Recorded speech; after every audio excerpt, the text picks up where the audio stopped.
약간의 과체중인 사람들이 정상 체질량 지수를 갖고 있는 사람들에 비해서 사망 위험도가 무려 재미있는 사실 하나 더 알려드릴까요? 노인이 약간 통통한 편인 경우.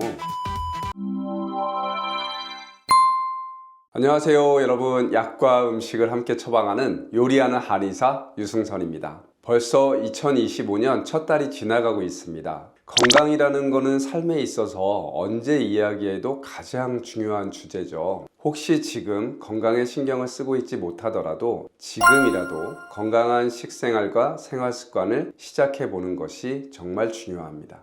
그런데 우리 5060 여성분들, 건강에 대해서 생각할 때 가장 먼저 떠오르는 단어는 무엇인가요? 다이어트, 비만, 식단, 뱃살. 맞습니다. 주로 살을 빼야겠다는 다짐을 먼저 하게 되시죠? 20, 30대 분들에게는 이게 주로 외모와 관련된 고민이라면 50대, 60대, 70대 분들에게는 건강과 직결된 문제가 됩니다. 젊을 때처럼 굶는다고 해결되는 것도 아니고요. 뱃살을 뺐다고 해서 무조건 건강해지는 것도 아닙니다. 그러다 보니 지금 내 몸은 어떤 상황이고 앞으로 어떻게 관리해야 하나, 이렇게 고민이 이어지게 됩니다. 혹시 이런 생각 해보신 적 있나요? 정상 체중이 무조건 좋은 걸까? 아니면 살이 조금 더 붙어 있는 게 나은 걸까? 그래서 오늘 준비한 주제는 어떤 체형이 장수에 가장 유리할까입니다. 약간의 과체중이 오히려 더 오래 산다는 이야기 한 번쯤 들어보신 적이 있으실까요? 네, 맞습니다.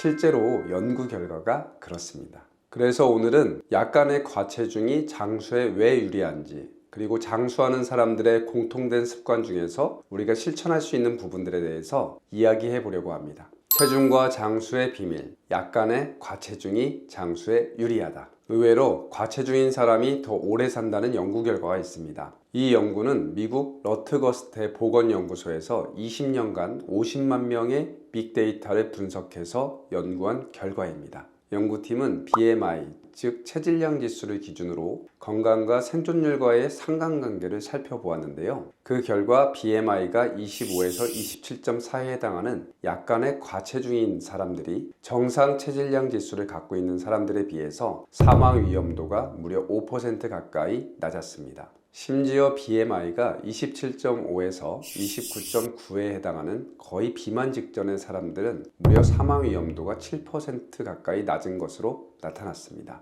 그럼 아플 때는 체중이 줄어서 사망 확률이 높아지는 거 아니냐라는 의문이 들 수 있겠죠. 연구팀은 이런 편향을 제거하기 위해서 2년 내 사망한 사람들을 제거하고 다시 분석을 했었는데요. 연구 결과는 동일했습니다.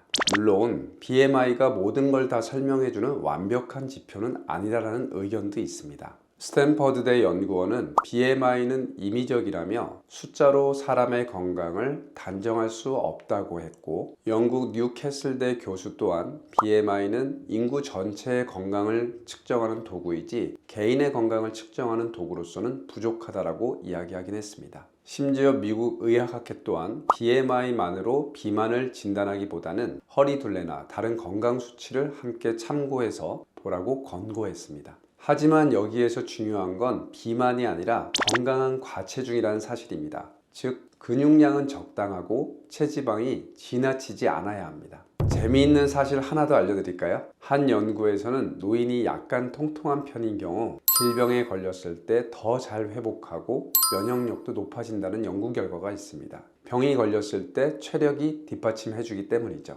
한의학에서는 이런 상태를 충실한 기와 혈의 균형으로 설명할 수 있습니다. 지나치게 마른 상태는 에너지가 부족하고, 비만한 상태에서는 기혈의 순환에 문제가 생기기 때문에 건강을 해칠 수 있게 되죠. 결국 장수를 위해서 중요한 것은 단순히 체중의 숫자는 아니라는 거죠. 그러면 체중뿐만 아니라 어떤 식생활과 생활 습관이 장수에 직접적인 영향을 미칠까요? 이번에는 세계에서 장수하는 사람들의 공통적인 비밀, 장수 습관에 대해서 알아보겠습니다. 장수를 위한 독특한 식습관 탑3, 푸른 지역 사람들의 비결. 세계적으로 장수하는 지역들을 블루존이라고 하는데요. 대표적인 예로 일본의 오키나와, 이탈리아의 사르데냐, 그리고 그리스의 이카리아 지역이 있습니다. 이곳 사람들은 주로 채소, 과일, 생선을 중심으로 식사하며 자연에서 얻은 신선한 식재료를 가지고 음식을 섭취한다는 공통점이 있습니다.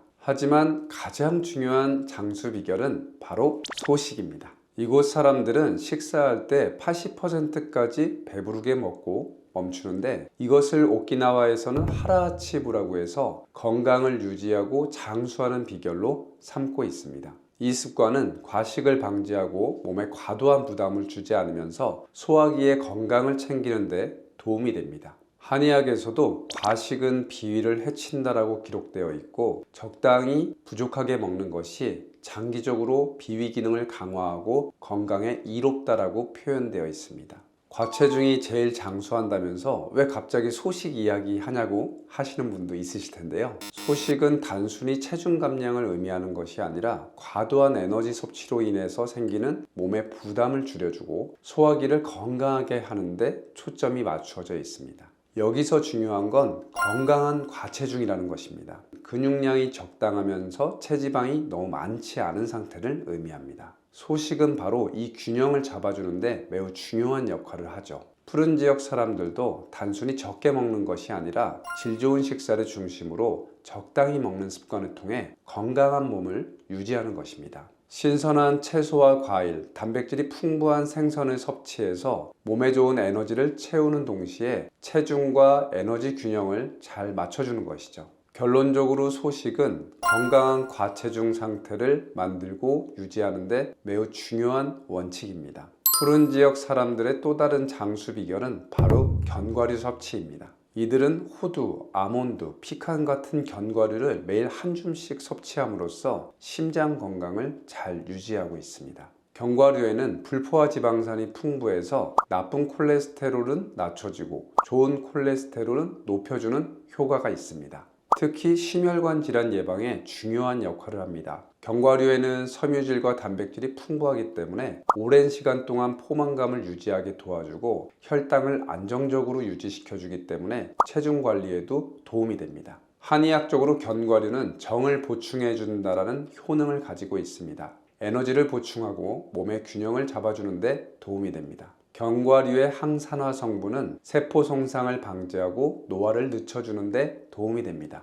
하루 한두 잔의 커피나 녹차를 섭취하는 것도 푸른 지역 사람들의 장수하는 비결 중에 하나입니다. 커피와 녹차에는 항산화 성분인 폴리페놀 성분과 플라보노이드 성분이 풍부하기 때문에 세포 노화를 늦춰주고 염증을 줄여주는 데 도움이 됩니다. 특히 녹차에 함유된 카테킨 성분은 항염증 효과와 더불어서 심혈관 건강을 보호해주는 효능이 있습니다. 커피 역시 적당량을 섭취하면 인지 기능을 보호하고 당뇨병을 예방해준다는 연구 결과가 있습니다. 한의학적으로 녹차는 우리 몸의 노폐물인 담음을 제거하고 정신을 맑게 해주는 효능을 가지고 있습니다. 마음을 편안하게 해주고 소화를 촉진하는 데 도움이 됩니다. 다만 커피와 녹차 모두 과하게 섭취할 경우에 카페인 과다로 인한 불면증이나 불안감을 가질 수 있으니까요. 적당히 하루 한두 잔 정도만 드시는 것을 추천합니다.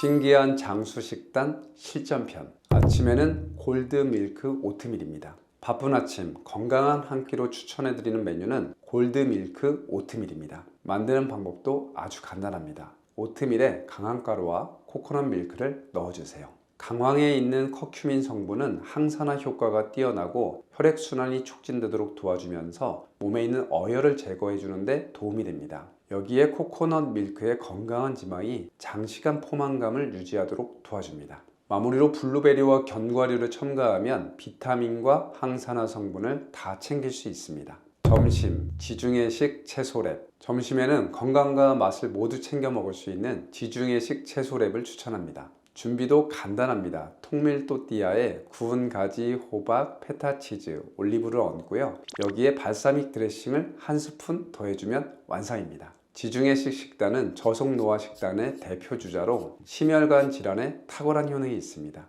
통밀 또띠아의 복합 탄수화물은 에너지를 안정적으로 공급해주고 가지와 호박 같은 채소들은 비타민과 섬유질을 풍부하게 공급해줍니다. 발사믹 드레싱은 맛을 살리면서도 항산화 성분을 갖다가 풍부하게 공급해 주니까요. 점심 메뉴로 손색이 없습니다. 여기서 한의사의 킥!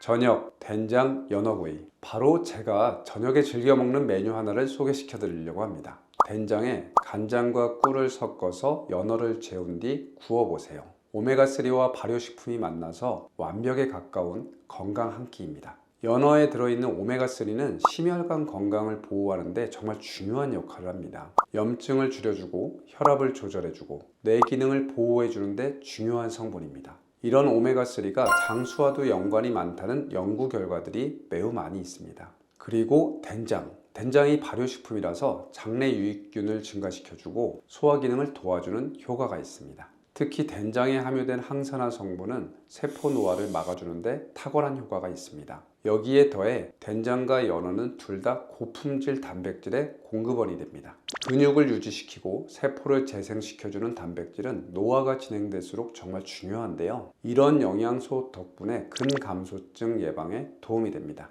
또한 이 요리는 포만감이 오래 지속됩니다. 단백질과 건강한 지방 덕분에 배가 든든하게 유지되기 때문에 불필요한 간식 섭취를 하지 않게 됩니다. 자연스럽게 과도한 칼로리 섭취를 줄여주죠.